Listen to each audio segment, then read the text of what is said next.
अस्सलाम वालेकुम સ્ટુડન્ટ્સ. હવે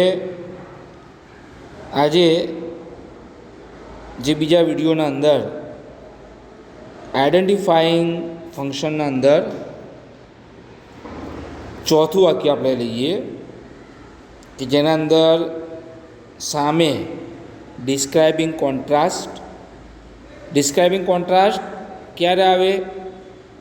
જ્યારે બે વસ્તુનો વિરોધાભાસ હોય. He is poor but he is honest. એમ ગરીબ છે છતાં તે પ્રમાણિક છે. હી વર્ક હાર્ડ, જેણે મહેનત કરી, બટ હી ફેલ, પણ તે નાપાસ થયો. હી વોક ફાસ્ટ, તે ઝડપથી ચાલ્યો, but he miss the train, પણ તે ટ્રેન ચૂકી ગયો. ધો હી ઇઝ ક્લેવર, તે હોશિયાર છે. હી ડઝન્ટ ગેટ ગુડ માર્ક્સ, તેમ છતાં તેને સારા માર્ક્સ આવતા નથી. તો ધો પણ વપરાય છે. એવી રીતે even if, although, however, clever he is, he has failed. તો હાવેવર પણ વપરાય છે. કોન્ટ્રાસ્ટ એટલે કે વિરોધાભાસ. બીજું રિક્વેસ્ટવાળું આગળ વાક્ય લીધું. તો રિક્વેસ્ટમાં પ્લીઝ પણ આવે છે. પ્લીઝ વધારે પડતું પ્લીઝ વપરાય છે. મે પણ વપરાય છે. May I, can I take your book please, may I go out sir please. તો મે એના અંદર રિક્વેસ્ટ પણ આવે છે અને પરમિશન પણ આવે છે. એ લેટ જેવું છે, તો એ યાદ રાખવાનું. અને મોટા ભાગે પ્લીઝ વપરાય છે રિક્વેસ્ટમાં. ડિગ્રી ઓફ કમ્પેરિઝન, તો મેં તમને વાત કરી આગળના 3 સેન્ટેન્સમાં ડિગ્રી આવી જ ગઈ. એક કમ્પેરેટિવ આવી ગઈ, અધિકતાદર્શક, ને બીજી આવી ગઈ સુપરલેટિવ એટલે કે શ્રેષ્ઠાદર્શક. સુપરલેટિવમાં શું હોય? ધ હોય અને EST લાગેલું હોય. The cleverest, the biggest, the smallest, બરાબર, ધ ટોલેસ્ટ, એવી રીતે. અથવા તો ધ મોસ્ટ એવું આવેલું હોય. અને કમ્પેરેટિવમાં ER લાગેલું હોય. બિગર, સ્મોલર, થિનર, ક્લેવરર, બરાબર. અથવા તો મોર લાગેલું હોય. મોર બ્યુટિફુલ ધેન, પાછળ THN ધેન હોય. More beautiful than, smaller than, bigger than. તો એ રીતે એ કમ્પેરેટિવ છે. હવે રહી વાત રીઝન એટલે કારણ. જો આ શબ્દો પણ તમે સમજી લેશો અને વાક્યનું ગુજરાતી સમજી લેશો તો આઈડેન્ટિફાઈંગ ફંક્શન એટલે કે ફંક્શન ઓળખવાનું તમારા માટે એકદમ ઇઝી થઈ જશે. ચલો, પહેલું છે પ્લીઝ ડુ નોટ ડિસ્ટર્બ. તો પ્લીઝ છે એટલે શું આવશે? વાક્ય વાંચ્યા વગર ખબર પડી જાય. ડિસ્ક્રાઇબિંગ રીઝન, બરાબર. While he is doing his work, સમજી લો. અહીંયા કદાચ તમને ડિસ્ક્રાઇબિંગ ટાઈમ આપેલું હોત ને તો એ પણ આવતું. કેમ? અહીંયા એવું લખેલું છે while he is doing his work, જ્યારે એ કામ કરતો હોય ત્યારે. એટલે એ કામ જ્યારે કરતો હોય એ સમય, તો એ ટાઈમ પર તમારે આવી શકે. ખ્યાલ આવ્યો?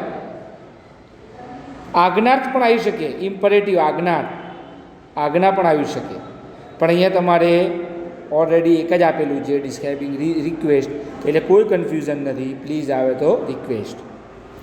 ધો શી ઇઝ પુઅર, મેં કીધું ધો આવે તો શું આવે? સીધું ડિસ્ક્રાઇબિંગ કોન્ટ્રાસ્ટ. પછી ત્રીજું we went to factory because આવ્યું કારણ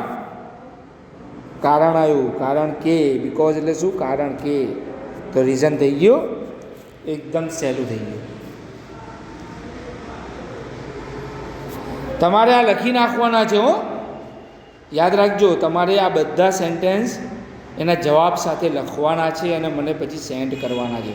અથવા હું બોલાવીશ તો એ વખતે તમારે મને બતાવી જવાનું નોટબુકમાં. ખ્યાલ આવ્યો? એટલે હાર્ડ કોપી પણ રાખજો, સોફ્ટ કોપી પણ રાખજો.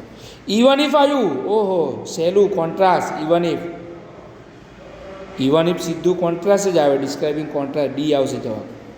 ધો, ઇવન ઇફ, ઓલ ધો, ઇવન ધો, બટ, હાવેવર આવે એટલે તમારે કોન્ટ્રાસ્ટ આવે. સીઈંગ ધ લાયન કમિંગ આઈ રેન અવે. સિંહને આવતો જોઈને હું ભાગી ગયો. બોલો તમે શું કહેશો આના અંદર શું આવે? કોન્ટ્રાસ્ટ તો આવે ના, બરાબર. બીજું શું છે? ટાઈમ. ટાઈમ બી નહીં આવે. કેમ? અહીં સમય છે નહીં.